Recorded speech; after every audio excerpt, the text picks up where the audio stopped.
Enquanto mulher preta, eu entendo que nós somos criadas para sermos silenciadas. Às vezes é cansativo, sabe? Falar de cotas e ter que falar de racismo e ter que pautar que vidas pretas importam. Preta Ferreira, vem aqui, irmã. Fala o que você tiver que falar. E se alguém levantar, se alguém desligar o som, essas pessoas estão contribuindo para o silenciamento de mulheres pretas. O mês de novembro é o único mês que eu consigo fazer dinheiro de cachê. Essa semana, o Papo de Música conversa com uma das mentes mais brilhantes da música brasileira contemporânea. Ela costuma dizer que ela faz música de mulher preta. E faz música de mulher preta com muita qualidade. Cantora, compositora, rapper e ativista, eu converso com Bia Ferreira. Papo de Música. Papo de Música. Apresentação, eu, Fabiane Pereira. Bia Ferreira, finalmente no Papo de Música. Estou muito feliz de te receber. Sabe que eu curto muito o seu trabalho. Acho que a sua narrativa é fundamental. A gente precisa de muitas Bias Ferreiras nesse país para ver se a gente ecoa, para ver se algumas narrativas ganham eco. Quero te fazer duas perguntas para começar. A primeira é se você começou a cantar na igreja. E emendando, por que você se afastou da igreja? Sim, eu comecei a cantar na igreja. Comecei a cantar na igreja e sempre que eu falo isso, eu faço uma pontuação, que é: existe um projeto de poder cristão que já vem sendo colocado em prática há algumas décadas no Brasil. Então, a gente está hoje vivendo um momento de uma transição entre o catolicismo e os evangélicos. Então, antes os católicos eram maioria e hoje em dia os evangélicos estão comendo mais uma parte dessa pizza, né? Então, tá aumentando o número de evangélicos. E, em contrapartida, os evangélicos também têm tomado os espaços de poder. Isso faz com que os centros culturais nas favelas, nas periferias, nas quebradas, não tenham um incentivo devido. O único lugar que essas crianças têm acesso à cultura, acesso ao conhecimento musical, cultural, são nas igrejas. Então, acaba se criando uma sequência lógica. Caso você queira ter contato com cultura na periferia, você precisa automaticamente frequentar uma igreja. Então, essa foi a criação que eu tive. Então, eu estudo música desde muito novinha por conta da igreja. E aí, nesse meu processo de formação, foi onde eu comecei a me incomodar com algumas posturas. E eu não entendia por que eu me incomodava com aquilo, porque eu ainda não tinha tido acesso ao conhecimento a respeito de quem eu era enquanto corpo preto. Não que eu não soubesse que eu era preta, eu sempre soube que eu sou preta, mas entender socialmente, politicamente esse meu corpo, entender que uma mulher que amava outra mulher, como eu sou, não era bem-vinda naquele espaço, e aquele espaço pregava a morte das pessoas parecidas comigo, e aí eu saí desse espaço. Eu não acredito nessa forma punitivista de Deus, eu não acredito nesse não amor, eu não acredito na seletividade de Deus. Então a gente começou a não combinar muito bem. Aí as nossas ideias começaram a não bater, eu saí da igreja, mas eu queria fazer um apontamento aqui, que eu respeito muito as pessoas cristãs no Brasil, que são pessoas que praticam as palavras de Cristo, que praticam o amor ao próximo, que praticam o respeito, que cuidam dos mais necessitados. Essas pessoas que praticam o amor que Cristo pregou, os cristãos, eu tenho maior respeito. Então, vou mandar aqui um abraço para o pastor Kleber Lucas, um abraço para o pastor Henrique Vieira, um abraço para a pastora Mônica Francisco, que são pessoas pretas, pastores evangélicos que estão dedicados a libertar mentes nesse meio. Diga não a essa militarização fascista. Diga não, não fique só assistindo.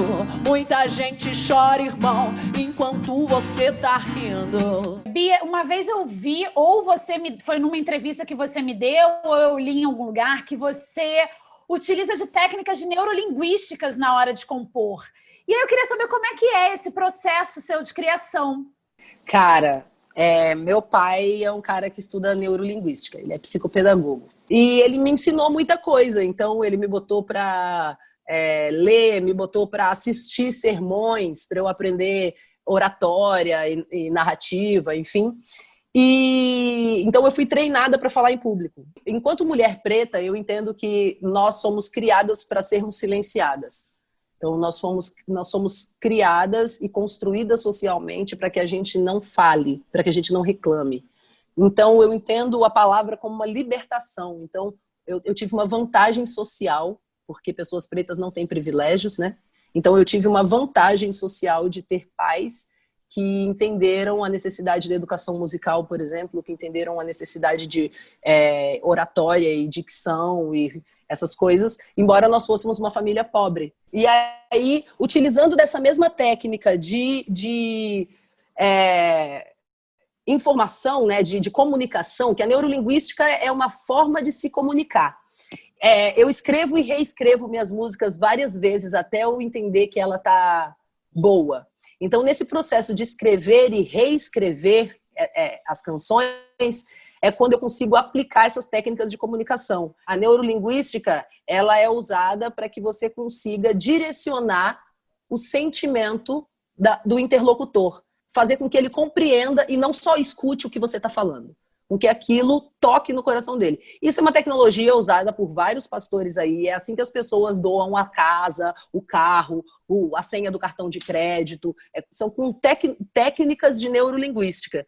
E aí eu resolvi usar essas tecnologias para passar informações antirracistas e anti-LGBTQIA+fobia na minha arte, assim, porque eu acho que se tem gente usando isso para o mal, a gente pode usar muitas tecnologias boas para passar em outras informações, assim. Experimenta nascer preto, pobre na comunidade, você vai ver como são diferentes as oportunidades. E nem venha me dizer que isso é vitimismo. Você ficou conhecida, digamos, do grande público através de uma música que você escreveu há 10 anos, né? Ou há mais de 10 anos já. E aí, Sim. Eu queria saber se você aplicou essas técnicas de neurolinguísticas e se dá uma certa tristeza saber que há 10 anos você está tendo que repetir o mesmo assunto e a compreensão ainda parece estar bloqueada por muita gente. Essa música me levou a lugares que eu nunca imaginei ocupar. Ela faz parte da minha história, não só porque foi a música que me projetou para o cenário nacional, mas porque, além de fazer parte da minha história, ela também me deu a certificação de que o trabalho que eu estava fazendo estava sendo bem feito. Quando eu recebo uma ligação da UNB falando a gente quer usar a cota não é esmola na coletânea do nosso vestibular, para mim fez todo sentido, porque meu trabalho foi bem feito, porque essa é a meta do meu trabalho, é usar o meu trabalho para a educação. Eu escrevi essa música em 2011 e eu não conseguia decorar, a música era muito grande. Aí eu falei, pô, não vou cantar essa música, e fui deixando ela. E aí, ao invés de cantar, eu comecei a declamar a poesia do Cota Não é Esmola nos slams de poesia que eu participava. Toda vez que eu declamava no slam, eu estudava como é que as pessoas reagiam àquilo que eu estava falando e entendia onde que eu estava mais frágil, onde que aquela poesia estava mais... E eu ia mexendo nela, assim. E quando eu resolvi cantar Cota Não é Esmola, real, assim, para as pessoas, todo mundo ficou meio... Nossa, mas você vai cantar isso mesmo? E eu comecei a cantar no sarau, eu comecei a cantar nos encontros de poesia que eu ia, eu comecei a cantar... Todo lugar que eu ia, eu cantava Cota Não é Esmola. É triste ter que falar de cotas e ter que explicar que cota não é esmola em 2020. É cruel, eu diria. Porque, poxa, eu tô tendo que explicar o óbvio. Estou tendo que explicar que a gente não parte do mesmo ponto de partida. Eu estou tendo que explicar que existem privilégios. Eu estou tendo que explicar de novo que o meu povo foi escravizado por mais de 400 anos. Eu estou tendo que explicar de novo. E aí, tipo, às vezes é cansativo, sabe? Falar de cotas e ter que falar de racismo e ter que pautar que vidas pretas importam. Ter que pautar a nossa alma. Ter que pautar que a gente é gente. Em 2020... é importante também porque se a gente não falar, quem que vai falar? A gente beira a barbárie, sabe? Tem muita gente que acredita que cota é esmola e quando ouve a minha canção, fala, poxa, você contou a história da minha mãe, cara. Poxa, você contou minha história. E aí cai a ficha da pessoa. Então eu acho que, por mais que já faça 10 anos que eu tô cantando Cota na Esmola, eu vou passar o resto da minha vida cantando. Agora lá na rua é a preta do subaco fedorento que alisa o cabelo pra se sentir aceita. Mas não adianta nada porque todo mundo a rejeita. Agora ela cresceu, quer muito estudar, termina a escola, a apostila, ainda tem vestibular e a boca seca. Seca. Nenhum cuspe. Vai pagar a faculdade, né? Porque preto e pobre não vai pra USP. Ano passado, nasci em São Paulo, você puxou a Preta Ferreira. E aí, eu me lembrei também que nessa ocasião você falou uma coisa que ficou muito na minha cabeça, que é mulher preta, quando chega, ela não chega sozinha. Qual a importância de ocupar esses lugares públicos e privados? Cara, a importância de ocupar esses espaços é mostrar que a gente tá aqui. Pretos e pardos são 56% da população brasileira e não é possível que a gente não se veja representado nos espaços. Trazer a Preta Ferreira para o meu show, num momento onde ela estava vivendo, tinha acabado de sair da prisão arbitrária que ela sofreu, da prisão ilegal que ela sofreu. Ela tinha acabado de sair da cadeia e ela ainda estava vivendo com limitações de onde ela poderia circular, de quais os espaços onde ela poderia circular e quais os dias. Então, final de semana, ela não podia sair. Como ela não podia sair no final de semana, foi cancelado o show dela no sábado. E aquele nosso show foi um manifesto, na verdade, porque assim São Paulo não realocou o show da Preta Ferreira. E aí, eu que já estava há alguns anos tentando um show na Assim São Paulo, quando consegui o espaço para tocar, a galera veio falar assim, pô, eu tenho certeza que a Bia não vai falar não. E óbvio que eu não ia falar não, eu sou amiga da Preta Ferreira, eu tava lá, a primeira pessoa que ela viu quando saiu da cadeia era eu e Dora, e a mãe dela, então, tipo assim, não tinha erro. A gente tava lá, a gente é parceira, ela ia ocupar esse palco. Mas a que preço? A preço de eu diminuir 10 minutos do meu show para que a Preta Ferreira pudesse falar? Não, a gente vai ocupar o espaço e vai ter espaço para todo mundo. Então eu vou fazer o meu show de 20 minutos. Preta Ferreira, vem aqui, irmã. Fala o que você tiver que falar. E se alguém levantar, se alguém desligar o som, essas pessoas estão contribuindo para o silenciamento de mulheres pretas. Se a porta não abre, a gente arromba. Porque é assim, a gente não vai mais aceitar ficar do lado de fora. Mas aquele dia foi um ato mesmo, foi uma revolta daquelas 3 mulheres pretas que estavam dizendo para as pessoas, por mais que vocês queiram que nós sejamos concorrentes, por mais que vocês queiram que a gente compita, por mais que vocês queiram que a gente dispute, a gente está aqui para desfrutar do espaço que é nosso. Doralice fala muito sobre isso, sobre disputar e desfrutar. E essa disputa, ela é construída entre mulheres pretas. Então, se tiver uma, só pode ter ela, não pode ter outra. Poxa, meu festival já tá cheio, pô. Já tem uma cantora preta, por que eu vou chamar outra? Cara, a gente é 56% da população brasileira. Tem que ter, no mínimo, metade do seu casting de gente preta. Se não tivesse, você tá contribuindo pro silenciamento da arte dessas pessoas. E foi lindo. E aí eu saí de lá falando, eu acho que essa galera nunca mais vai me chamar para fazer nada. Mas se eles nunca mais me chamarem para fazer nada, a gente fez história, porque a gente botou 3 mulheres pretas no palco, desfrutando um espaço. As mulheres pretas resistem e estão livres para desfrutar espaços. Desfrutemos todas. Deixa eu te fazer uma pergunta. Estamos em novembro, mês da consciência racial. E aí a gente vê pipocar, principalmente nas redes sociais, um bando de marcas se posicionando e se dizendo antirracista. Mas ao longo do ano a gente sabe que a história é diferente. Como é que você vê essa situação e como que você analisa parcerias? Eu vejo essa situação como a galera querendo se apropriar de um tema para ganhar dinheiro. Capitalismo, o nome disso. É você capitalizar em cima da dor do outro. E eu fico, embora chateada com essa situação, com essa apropriação, eu fico vendida. Porque o mês de novembro é o único mês que eu consigo fazer dinheiro de cachê.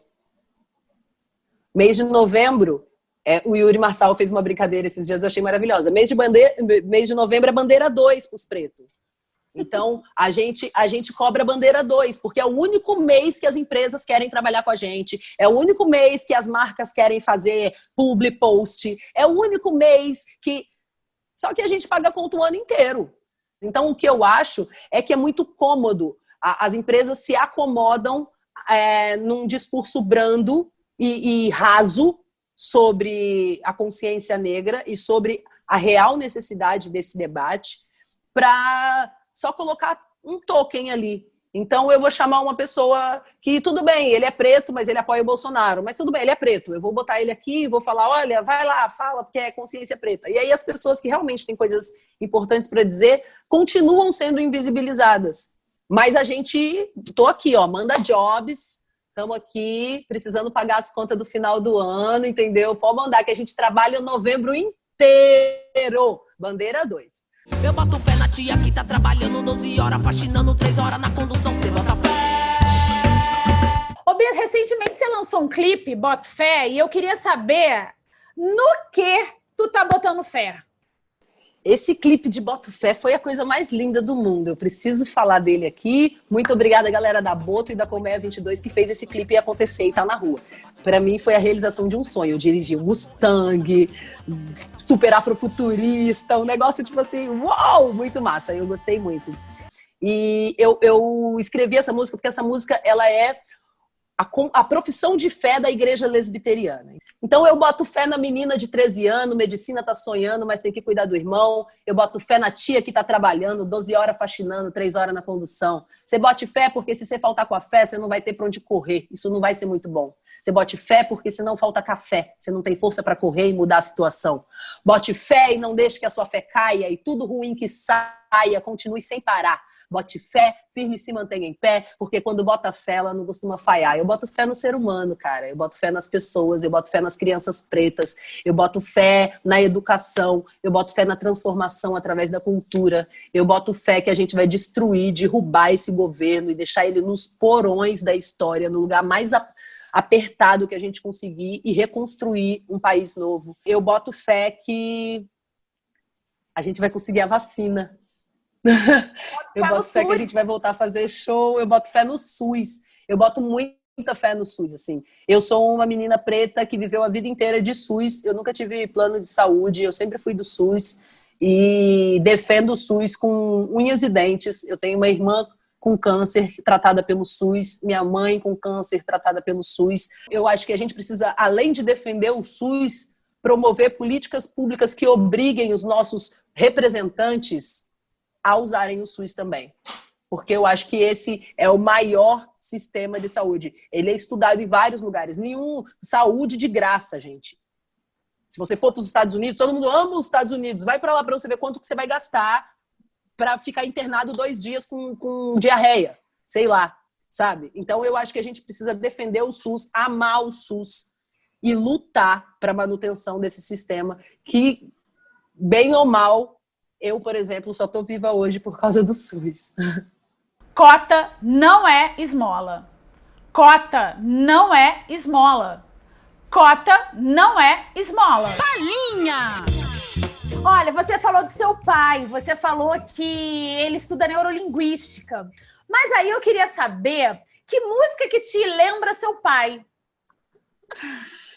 Cara, meu pai é crente, né? Na minha casa era proibido ouvir qualquer música que não fosse gospel. E aí era difícil. E eu comecei a fazer inglês, comecei a estudar inglês e tal. Meu pai fala inglês e ele, em casa, já ensinava a gente algumas coisas e tal. Mas aí cheguei na escola, comecei a estudar inglês. Na escola mesmo. E a professora de inglês passou uma música pra gente fazer na aula. E cheguei em casa, mostrei pro meu pai a música e falei, pai, eu não entendo, eu não sei o quê, lá. E foi a primeira vez que eu vi meu pai sentar para ouvir uma música que não era gospel, para aprender a música para me ensinar. 3 little birds sat on my window and they told me I don't need to worry. Summer came like cinnamon, so sweet. Little girls double dutch on the concrete. Aí vai pro refrão. Girls, put your records on. Tell me your favorite song. You go ahead, let your head down. Sapphire and faded jeans. I hope you get your dreams. Just go ahead, let your head down. Girl, put your records on. Tell me your favorite song.